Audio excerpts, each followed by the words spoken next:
good as yours, who simply made a really dumb decision. Some friend came up with a pill and says, oh, let's smoke, this is great, you'll love it. Just like marijuana, but better. And the kids buy that lie and they use the stuff, and some percentage of people, when they use drugs the first time, they get psychologically hooked. Psychological addiction is different from medical addiction. Psychological addiction is when you use something like cocaine or fentanyl or meth, and the experience you have is so powerful that you escape from your reality so powerfully that your brain now knows that there's a chemical escape from reality.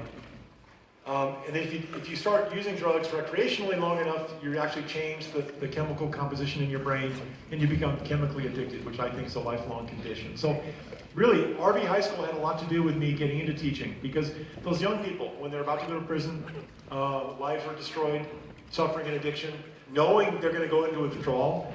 One of the reasons that made those young kids cry so much when we arrested them, they all knew that when we put them in jail, they were going to have to go cold turkey. And they were going to get to experience the withdrawal from the opioids, which is terrifying.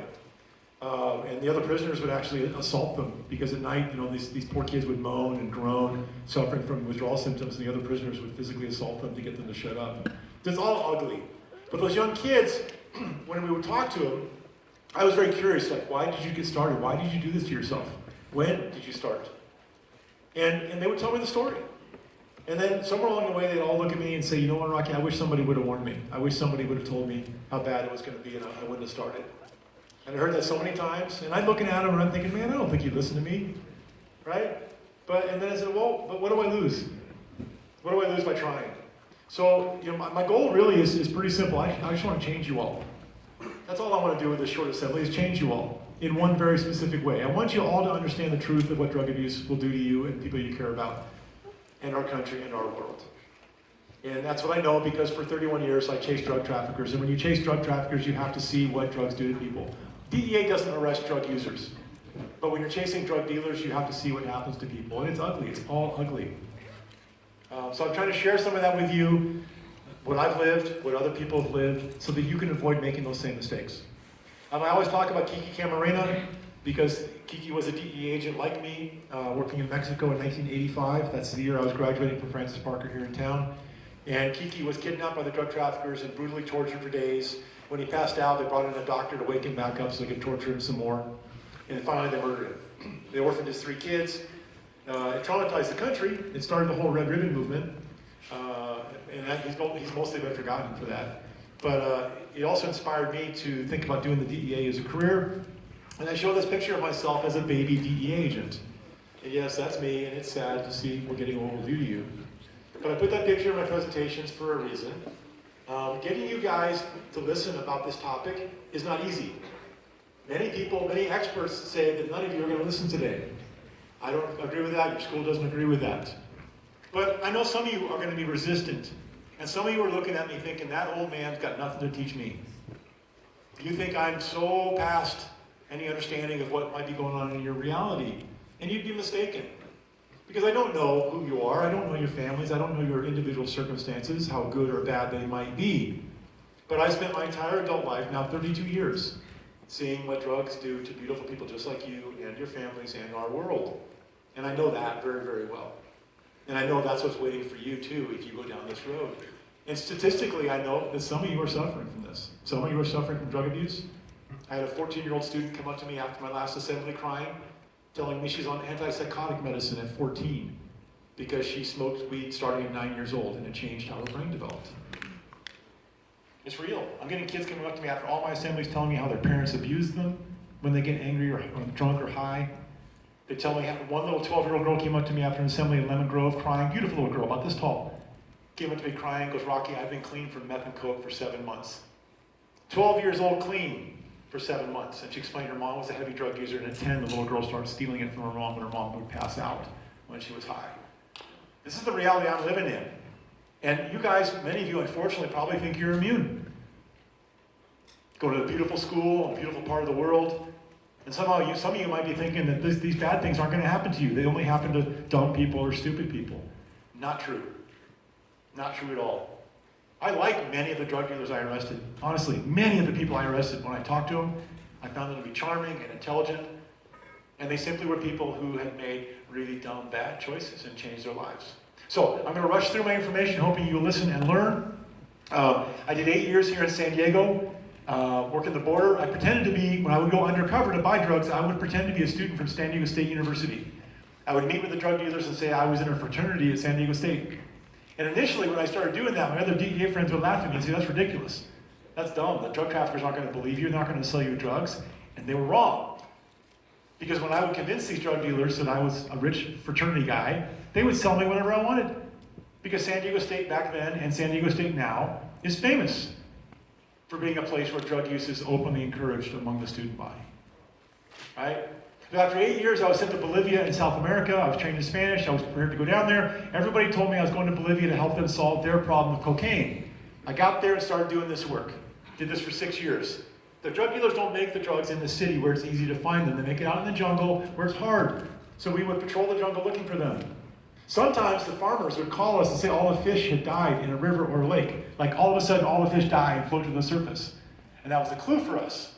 And that's where we would start searching for the drug lab. Because when they're done making the cocaine, they don't take the acids and solvents and dispose of them in an environmentally safe way. They just dump them in the ground. And I saw what our drug habit is doing to Bolivia, because it's not their problem, it's ours. The drugs that were going to be made in that laboratory, that cocaine, was going to be sold to people here. And the money that was used to build that laboratory came from people here buying the drugs. I'm happy with my career choice. Actually, I really enjoyed it. It was tough. I lost some friends along the way. I'm happy I survived. I turned down promotions. I was offered big promotions in DEA. I was a decent agent. But I liked arresting drug traffickers. And I decided to keep doing that. So that's what I did for 30 years. And we'd have my office down here in San Diego, and I would always volunteer to drive them to jail. You know, first we arrest them, then we bring them to our office to interview them and do all that. But then I would always volunteer to drive them to jail. So I could talk to them, ask them questions, and so I could be the last one they looked at before they went in the cage. Because I hate drug dealers. I hate them. When you see the grieving families, and you see the abused children, you would hate the drug dealers too, right? But our society has told you guys a bunch of lies. Our society has made drug use cool to you. Our society has told you that it's normal, it's part of being a teenager, it's a victimless crime. That's all lies. It's all lies. And the drug situation for you guys today is much, much scarier than ever before. And you're not being prepared adequately. You're not getting warnings every year in school like you deserve. The drugs available to you are cheaper, stronger, easier to get, and more socially acceptable than ever before. And this is the world you're going to grow up in. This is the world you're going to have to raise your children in. And these drugs are not going to get safer. There's no way to stop them being made. There's no way. The only way we can fight back is that last one. Get you and as many other people as we can to understand it's not acceptable to do this and to avoid the problems of putting the chemicals in your lives. When I started in DEA, we were losing 10,000 Americans a year to overdose death. That's a lot. That's a lot of people. When you meet the survivors and you see how much sorrow each death creates, 10,000 is a huge number a year. But now it's almost 10,000 a month. 10,000 Americans a month, just as beautiful and special and intelligent as you guys, are dying every month now as a consequence of the decision to put drugs in their lives. And it starts as a choice. It always starts as a choice. And quickly it becomes an illness and it's no longer a choice, right? 10,000 a month means about 300 today, 300 tomorrow, 300 every day. And if we as a society don't start fighting back, when I come back to the school next year, if I get the invitation to come back, it'll probably be 350 people dying a day. That's about a dozen. And think about that, about a dozen people are going to die during the short time that I'm talking to you about this problem.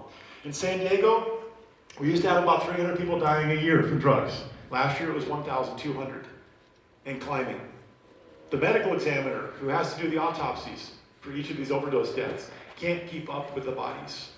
They're literally stacking them in freezers to try to get the autopsies done. And the numbers are going up, ladies and gentlemen. It's not going down. And it's not going to stop until I can get your help. And you guys help by making a decision that you are worth more than this, that when that friend offers you the drugs, you simply say, hey, you know what, no thank you, I'm not doing that. In this video, you're going to see people that died. You're going to see their picture, some are famous, most aren't. You see their name, the age they died, and the drug or drugs that killed them.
reminders pull the floor from your feet. In the kitchen, one more chair than you need. Oh, and you're angry, and you should be. It's not fair, just 'cause